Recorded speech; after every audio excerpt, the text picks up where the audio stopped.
एक और चीज़ मैं जाने से पहले बता दूं, एक वहाँ पर कशीदगी इतनी ज़्यादा है कि ये जो नताइज हैं लोग इनको तस्लीम नहीं कर रहे। ये वहाँ पर मुस्लिम लीग नून के मलक कफ़ायतुर रहमान जो इलेक्शन जीते गैर सरकारी नताइज में, उनकी रैली जा रही थी, उस पर फायरिंग की गई है मुखालिफिन की तरफ से, और उन्होंने कहा है कि हम नताइज को नहीं मानते। तो सूरत हाल, ये टांगीर का इलाका है गिलगित में, तो इस वहाँ पर भी जो सूरत हाल इंतहाई कशीदा है और कोई नताइज नहीं मान रहा। और ये जो रखे जा रहे हैं वेरिफिकेशन के लिए, पीटीआई के लोग कहते हैं कि 15 नशिस्तों पे हम जीत रहे थे, लेकिन वही पंजाब वाला और 2024 वाला मामला हुआ और हमें इंतखाबात से फारिग कर दिया गया।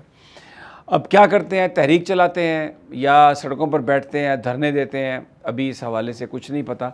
लेकिन बहरहाल कशीदगी गिलगित बल्तिस्तान में मौजूद है और सवाए पीपल्स पार्टी के कोई नताइज को मानने के लिए तैयार नहीं है।